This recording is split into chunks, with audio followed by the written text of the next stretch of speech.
my chickens near a fire.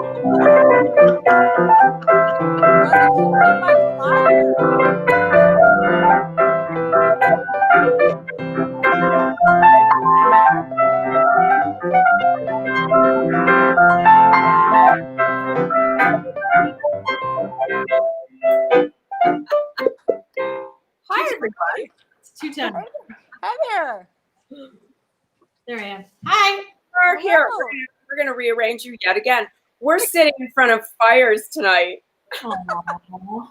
It's cold in Santa Fe tonight. It's cold and snowy. It's really cold. I'm trying to get the fire in. But cozy. We're all cozy. What's it like where you are, Holly? Actually, it was a beautiful day today, about 65 degrees in lovely California. So Nice. We're going to do Thanksgiving outside this year. Oh, wow. COVID rules, but it should be nice. We're going to do it earlier around noon. So we have some good weather and have a nice COVID safe holiday. How about you guys? Well, it's supposed to be 50 here on Thanksgiving. I don't know. It's freezing cold now. We have a fire pit, as you know, out at Mom's, and we're gonna put fire in there and be outside a little bit. But I'm What? What? I have a portable fire pit, so I think we're gonna go outside too. We're gonna eat dinner a little bit early. I got a crown roast of pork that's gigantically way too big for 3 people. Oh my God. But that's gonna be tasty. That'll be delicious. Yeah, it's a really good recipe with cider pepper glaze. It's excellent. Well, I wanted to say thank you for my apron you guys sent me. Oh, good. So I'm definitely would have made that from scratch. With you. So, but the thing is, I spill all over my top, so I need the flap. Okay. Next one, I'll make you one with a flap. I need the flap. I'm a piglet. Okay. It's so cute. Oh, yay. Oh, I'm happy it fits. Beautiful. Thank you. Super sweet. You're welcome. We're making aprons. Speaking of sweet. Yes, my back is better, so I can go back to sewing. Oh. Yeah. Yay. Well, today we're trying to be creative with some new and different sides. Thanksgiving, you've got the turkey stuffing, mashed potatoes, but the challenge every year are the sides and trying to mix it up a little bit. So I was thinking about those poor, sad glazed carrots that sometimes people put raisins and marshmallows, all kinds of crazy stuff in them. And I thought, something in the carrot-related family is a parsnip, which I think has a lot more flavor. It's a little heartier, and makes a really great side. Too much of parsnip is too much of parsnips, but just a little. And with this sort of acidic, sugary, wine-infused glaze, it's delicious. Oh, yay! That sounds great. Our dads, Lucas and Llewellyn wine. And that. Yeah, so this variety is Gewürztraminer, which is a German varietal known. It's very popular there. It's definitely has a sweet note to it, so that's why I want to use it with this dish. You can use any sweet wine that you like. There's a late harvest would be beautiful with this because it's already kind of a little syrupy and richer and high sugar. Like a muscat. Dad grows an orange muscat that's wonderful. That would actually be perfect. I just want to drink that though.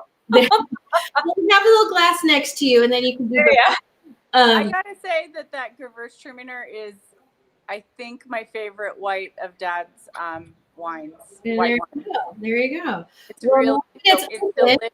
Yeah, now that it's open, now we can have a little bit with dinner too. So, but I chose this because we had it, and it is Corona Kitchen, and boy, the supermarkets are a battleground out there. So make sure you've got your arm on, and you got to get your elbows ready because you're gonna might knock people out to get to the potatoes. I had to fight for my parsnips, but it happens this time of year. It's Dog eat dog.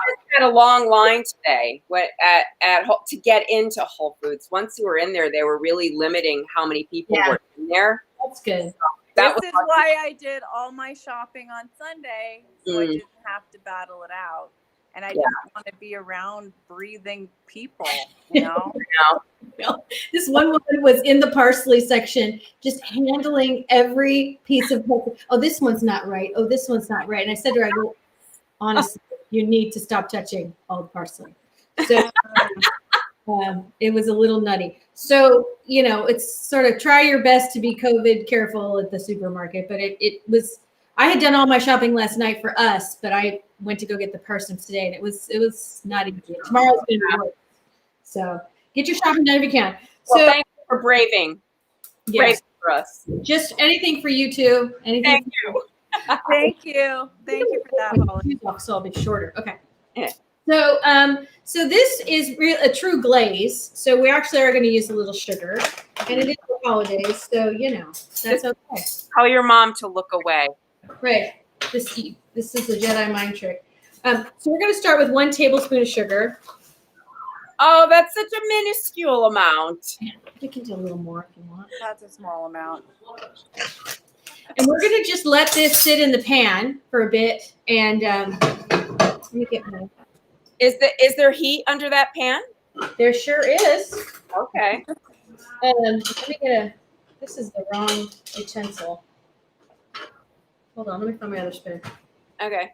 So do we know what the heat is under there? Is like medium high? High. We want this to melt. So we're going to all the way up, and we want the sugar to start melting and caramelizing a little bit. Once it melts, we're going to add the butter, and then we're going to add some liquid, and then the parsnips. And then the parsnips cook for a little bit. We're going to cover them, and then when you take the lid off, you're going to let some of that liquid evaporate, and that's when you're going to, in about 5 minutes, it's going to form this amazing glaze. That's How exciting. the magic. It's very exciting. It's very exciting. I have done a mix of parsnips, turnips, and carrots as a chop mix and glazed them, and that's a fun. That's the next one. You've got, you know, there are lots of things. I like rutabagas too. Yes, Your rutabagas. So I was just going to do a quick tutorial on these. These have to be, I've already cut most of them up here. And they're, I got the wine bottle on the way. Oh, so you did nice strips. They're like double sticks. They're a little bigger than that. But parsnips are, as you can see, they're this, and they look like a creamed color carrot. And when you chop them, you'll also see the inside, there's a core. The core is kind of tough. So unless they're cooking for a really long time, now that's starting to burn. I'm going to take that off. If they are cooking for a really long time, you don't necessarily need to take the core out. But for our purposes, we are going to take the core out. So these also need to be peeled. The skin is pretty rough. So again, because I'm going to add this to your list of things to do. I saved the skin and the core in my freezer for my soup mix. And there you go. Of course you do. I only take parsnips to add to mashed potatoes. Yes. I find that that really makes the complexity with those. That's really nice too that you can do. I totally agree. Core of a pineapple. Is it like the core of a pineapple, would you say? In a way, yes. So I don't know if you can see it. But what I do is, so to get those slices, first you take, cut it in half. So you've got a usable size. So you're not going to cut yourself.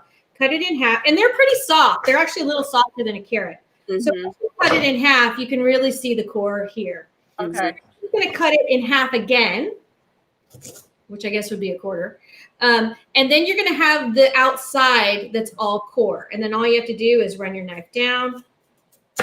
And now the core is out, right? Okay. And then cut that up, boom, into the bowl. All right. So let's do one more, just so you can't see it with all these wine bottles in the way. You little alcoholic. That never comes up. Okay, so see how I'm slicing it down on this corner here where it already is, and you've just taken the whole core out. Okay. You just cut it in the size you want. Voila. Super easy. Okay. So that's, and I already did enough, so I'm not going to do, but I just wanted to show you just because that is a little tricky. Okay. That's a good point, because a lot of people don't realize you should take that out. Yeah, especially for the short cookies. You're gonna cook it long enough. Yeah. So now we're going to put in 3 tablespoons of butter into our sugar. Since I took it off the stove. Where'd it go? Here, I just took it off because it was starting to get hot. Okay. Or too hot. So we're going to stir in the butter and let that melt. How much butter did you put in there? 3 tablespoons. Okay. We're not gonna skimp on the butter. How much are you making? How many people are you making? This says it serves between 6 and 8. This is a side that you really just need a little bit of. It's not like your mashed potatoes and stuffing where you're gonna do a huge heaping of this. So what I'm gonna do now. Oh, that's looking pretty though. I mean, I can see. Yeah. And you want the sugar to get a little bit of brown because you really want it to caramelize, right? Okay, so once that's done, you're gonna add the parsnips and I'm gonna add the oranges in now. So the oranges I actually am doing today are little oh my god, I was gonna say mandarin. They're mandarin oranges, and you're just gonna slice them in rounds like this, and they're gonna get cooked up and be beautiful. So let's put those in now so they get nice and caramelized. And then the skin on the mandarin is so thin that as this cooks in this sugar and butter, it's all going to be edible. It's like candying with candy in them, right? I love to eat citrus. It's a little known fact about me. I do too. I eat my lemons. I candy the peel at Christmas often and dip them in chocolate because I want that. So now we're going to add all of the parsnip here. Okay. So you can see this is 2 pounds. This was 2 pounds whole, and then I chopped it. So the time I've chopped it all done, it's a bit less because you're taking the core out and the skin off. Let's get back in the pool here, guys. Okay. Yes, we're in the holiday spirit with multiple bottles of wine. Yeah. Just gonna have all the wine bottles open. Well, I think we should. I'm finding them around our house. So this cooks. We really want to keep this on high heat and let this all get coated with that sugar and butter. Okay. For about 2 minutes. So I'm just going to keep stirring this around. Let's talk about sweets with vegetables for Thanksgiving for a second. You want to Now, I don't, I respect whatever anybody wants to eat, but I just don't get the marshmallow obsession. I don't like it. Don't like it with vegetables. I think what you're doing is as far as I could go, Holly, with sugary on my vegetable. I just feel like the marshmallows, most of the 99% of them are just high fructose. Yeah, no, I'm not a marshmallow girl. Well, doing marshmallows, you will never find them on a table of mine. I think part of it is if you want to add sweetness, because that's essentially what it is. It's like adding a cube of sugar, essentially. There are ways to do it like this, where you're more caramelizing, you're glazing it. There are, recipes in a lot of Thanksgiving things that call for brown sugar. It's the same thing. So I think if you like that sweet and savory combination, that's great. But I think add it more as you're cooking with the cooking, as opposed to sprinkling sugar cubes on top of your food. That's my sort of thinking about it. No judgment on Corona Kitchen. If you love right now, you want your marshmallows, you can I have got a great homemade recipe for marshmallows. One of these days. I'd love to see that because I've always wanted to make them. I never eat them, never ever, but I'm curious about how they form. It's really all about the corn syrup and a mixer, and you let it basically put it all the ingredients, and you vanilla and corn syrup, and you walk away, and 15 minutes later and gelatin, and 15 minutes later you have marshmallows. Oh, cool. Okay. I made them for my Dr. Bella's birthday, and I let the girls decorate them, and we made them from scratch. It was super fun. Now, could you add chocolate to that? Yeah. Okay. Dip it. You can add anything to marshmallows. In fact, we should do a marshmallow show because it's really a whole new world to make them from scratch. Mm-hmm. It's really fantastic. Okay, so I think this is about done. So you see how they're all really glazed? Yep. And the mandarin oranges have really broken down, but they have a nice little brown caramelization on them, which is nice. Okay. So we're gonna turn down the heat and we are going to add the vinegar, water, salt, pepper, and wine. So if your heat's turned on and you're going to be pouring wine in, just know that it could possibly flambe and flame up. So if you're nervous about it, have either a pot lid nearby or your fire extinguisher. Make sure your hair is in a ponytail because pull your hair back. hair on fire. Yeah, glasses help too. It protects your eyelashes. There you go. There you go. Happen. So we're gonna do a quarter cup of wine. So mine's on low. And if you're concerned about it, just Turn it off while you add that. Yeah. Flammable. Yeah. Flambe. And then we're gonna do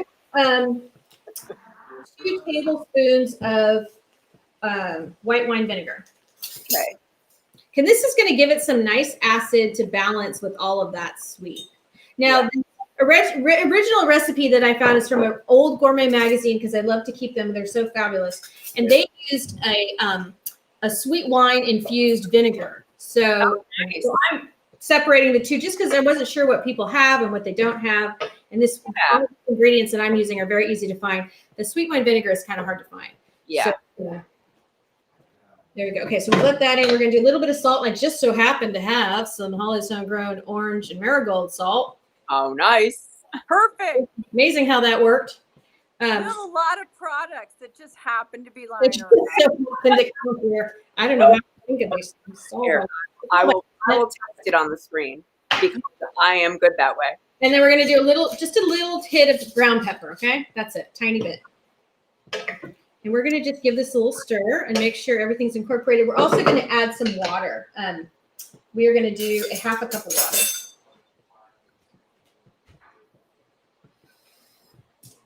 Okay. What's your dad's website? llwine.com. Lucas, it's Lucas in Llewellyn Vineyards and Winery, but the website's llwine.com. Okay, so we've given that a good, everything's nice and coated, and then we're going to put the top on this puppy. And this is going to stay for about 10 minutes.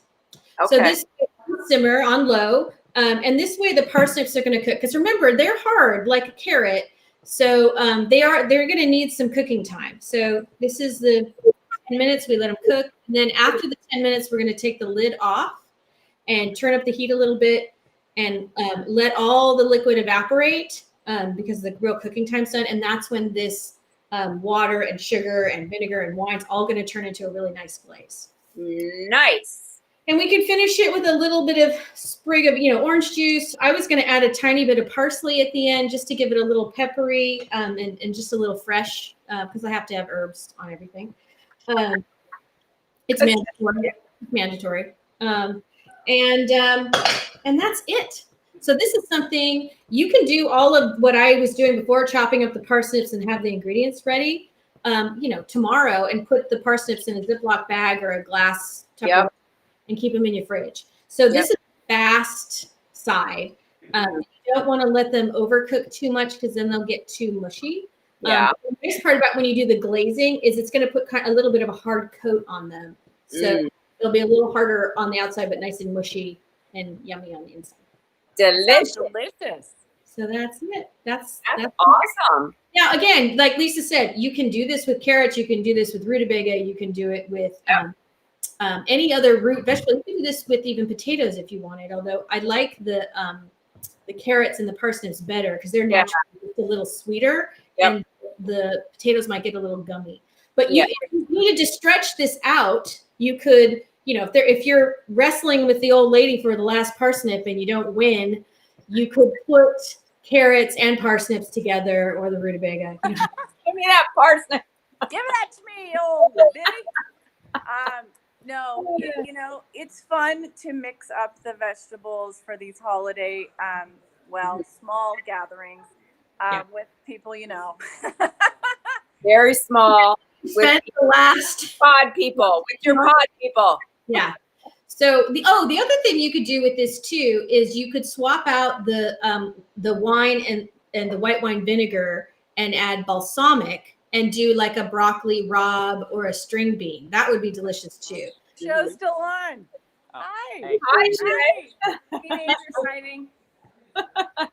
So you could, so there are lots of different ways you can use this base glaze and then change out the vinegar for balsamic. And like I said, I love broccoli rabe, or you could put some kale in there too. Both of those things are better. You know, those are good digestive aids because in Thanksgiving you need to have a couple of digestive aid dishes are good. So those You're are always concerned with that, Holly. Oh, yeah. You're reminding us of our greens. What about turnips? Yes, I have done this dish, a dish similar to this with turnips, carrots, and parsnips, and mixed them all together, and they make a very pretty presentation too. I think that's a great, and you know, you could use remember those different color carrots that I used for that canning episode? Those would be gorgeous in there. Yeah. And Real carrots, you don't have to cut out the core like parsnip. Right. So some of those carrots, the inside, like the purple ones, the inside is yellow. So pretty. They're beautiful. Yeah, so pretty. Want to say hi, Heidi? Come say hi, Heidi. Hi. Hi. Hi, Heidi. We're in front of the fire. Holly just made a delicious glazed orange glazed parsnip. Nice. Okay, I hope you guys are watching the scroll underneath. We want to support Fair Fight for our win in Georgia and postcards to swing voters. And on Holly's pop-up, is it still up, Holly? It is. We're still doing our pop-up in Lafayette, Northern California. And it's called the Holiday Gift Collective, and we're on Instagram. But if you go to my Instagram page, my Holly's Homegrown, you'll find it there too. Cool. All right. So I think, you know, we can see now these are cooking through. So I'm going to just let this cook for another 5 minutes and let this glaze get going. And I'll take a picture for everybody when it's done. Okay. And we're going to eat it Delicious. with a nice pork tenderloin. So I'm going to make a pork tenderloin and then we'll slice it up and this will be underneath. It'll be delish. Gorgeous. Happy Thanksgiving, someone's saying. Yes, happy Thanksgiving. Thanksgiving. Our favorite holiday in Corona Kitchen. And the holiday recipes continue. We just want to let everybody know who's watching. We are going to be doing reruns tomorrow and Thursday. We'll be back on Friday with leftovers and probably Cocktails. We'll see you on Friday. Thank you, Holly. Thank you guys. Bye. Thanks for the Thanks, Holly. Everyone be safe, wear masks, stay in your pod. We'll be talking to you. Yeah, be safe out there. Yes. Pod your